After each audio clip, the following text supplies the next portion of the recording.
And also body language is very important. So even the words that aren't said, just check the facial expressions because that says it all. I don't think that my English is great. This girl doesn't cook. She orders in a lot. All right, so hey guys, what's up? What's up? I got my beautiful Ella Bella here. I'm a bit of a random one today. We're stuck without power, and so we're here at the poolside, just making the best of it. Obviously, hard life, right? But actually, it is a work day, and then things need to get done, being online and client work and all sorts of stuff. But that's all right. We're making do, and just for a bit of fun, I was just giving Ella some challenges. Otherwise, it's just going to fall flat. And she's a creative person, but I don't know. Between the two of us, I think it's hard to do something solo. It's easier to do a duo, right? Yeah.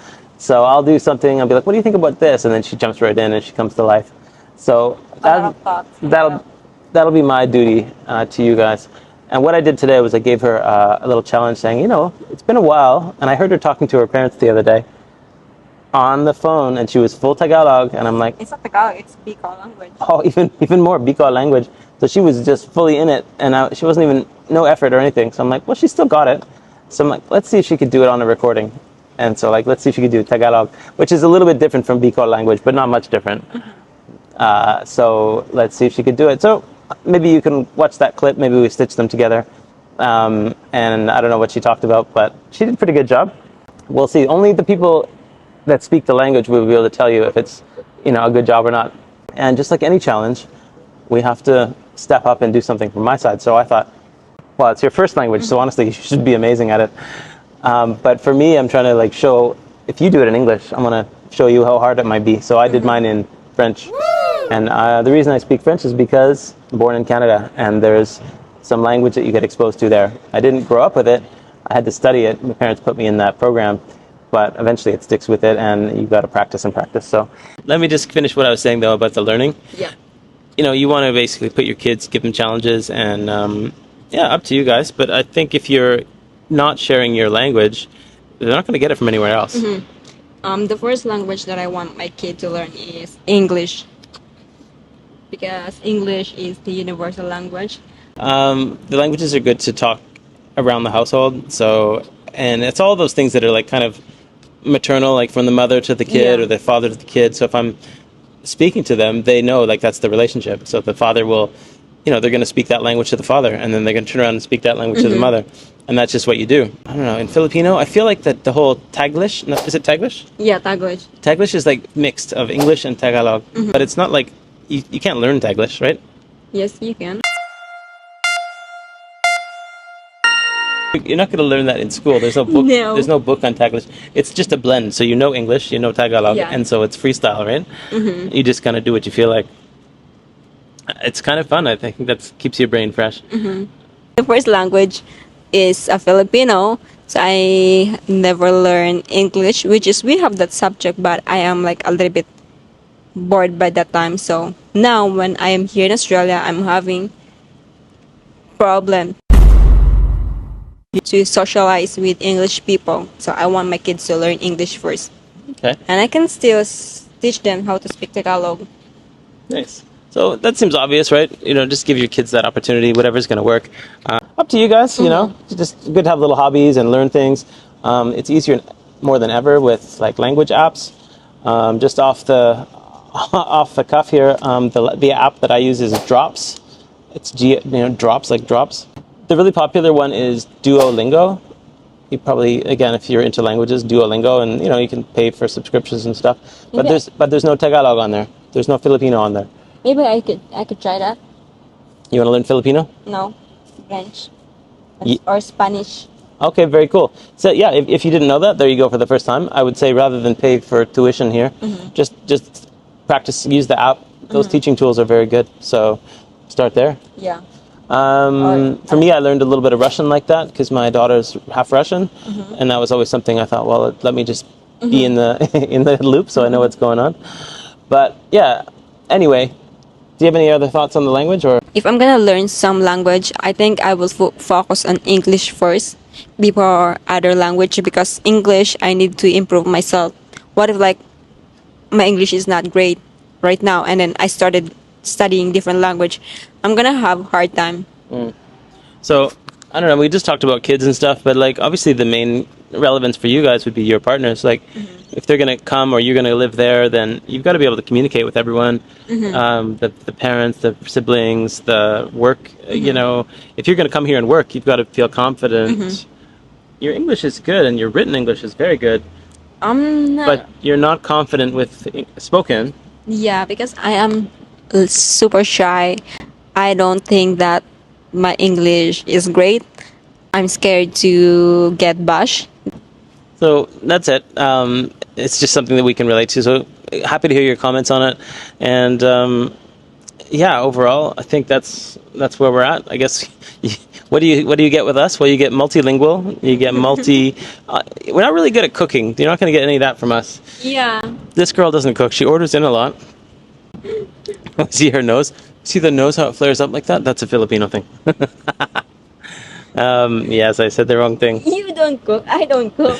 Yeah, that's right. We're a perfect match. So we have room to improve. It's not like we don't want to, but yeah, with languages, I think that's something we've got, and you guys should realize that that's something you've got too. So wherever you're from, even if it's two English-speaking parents, well, you know, maybe give yourself a challenge and like, if you're gonna go to the Philippines, learn Tagalog. Learn some like easy Tagalog words, like you think that they use every like where, what, like that.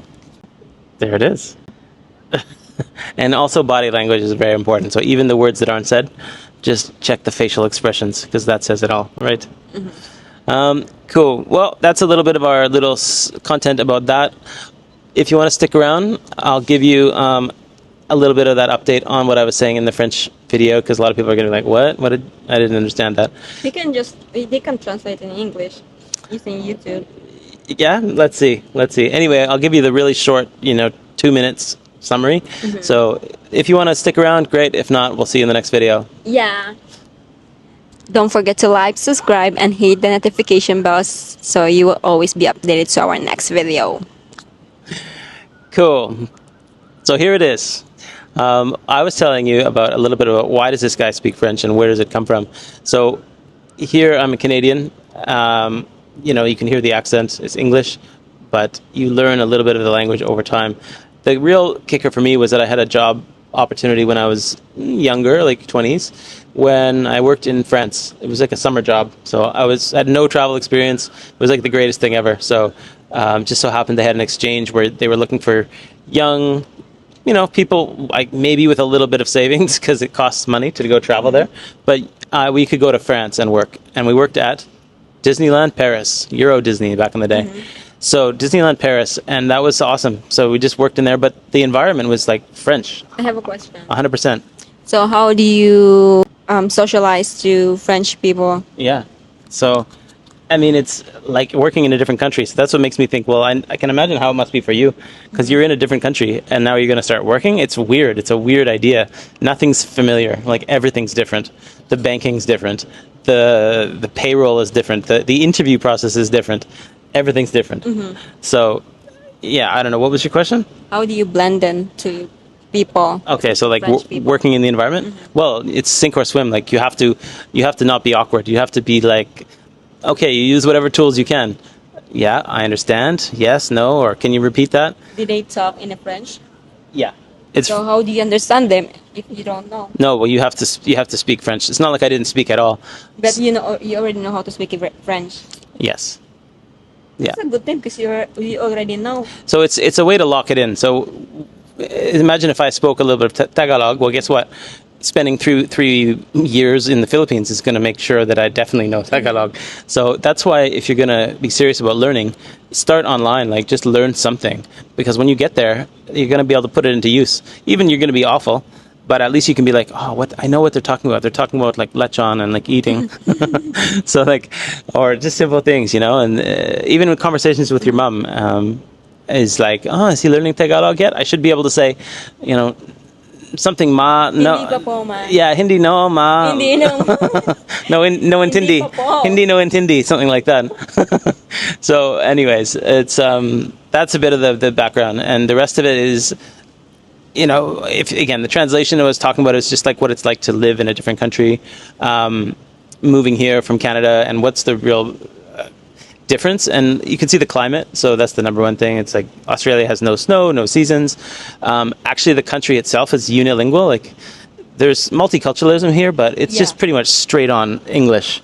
Everywhere you go, if you started like introducing different languages, people are gonna look at you funny. Like it's just not really that multicultural on the surface. Like you're gonna adapt to the English life here. Especially if you are just a foreign, like tourist people here. Right. So yeah, it's immigrants basically. Like, it's sort of a separate conversation around like in Australia, do immigrants really feel like they're originally like from here? I'm fine with it. Like I accept like I'm never going to be like they call it dinky die Aussie, which means like you're sort of born here and talk like that. And, you know, so yeah, no shame or whatever in that. It's just facts. But the main thing about being a Canadian and coming here and then like, you know, what are the reasons and what's that life like? Well, the benefits really are just like being close to Asia. So that's kind of really what started it for me. Was I wanted to get away from Canada to see the world, and then like where can you work, and then where can you know, English had a lot to do with it. And then being close to Australia, yes, great country. But for me, it was more about, I wanted to get to Sydney, because Sydney, you can get some cheap flights to Asia. And you can go to Singapore for $99, and you can get to Thailand cheap, and it's just sort of easy access, and I figured that would be a good way to go. So yeah, that was just my little update. And yeah, so now you know we're a little bit got that cultural flavor, you know what I'm saying? Mm-hmm. And I don't know what's next, but I think it's probably about the kids at this point. Yeah. So I don't really understand what he was talking earlier. I was like so shocked, and First time? yeah, I was like so amazed to hear him to speak fluent French. And honestly, it was, as you'd imagine, very awful for people that are native speakers. They're like, oh, please, no.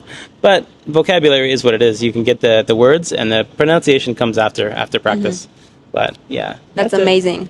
So guys, that's a bit of our poolside, and hope the power comes back on. But even if it's out for a week, I could stay here. I can stay here also. And for those, It's amazing, actually. And for those of you that think, oh, these guys are cashed up, like, you know, just balling.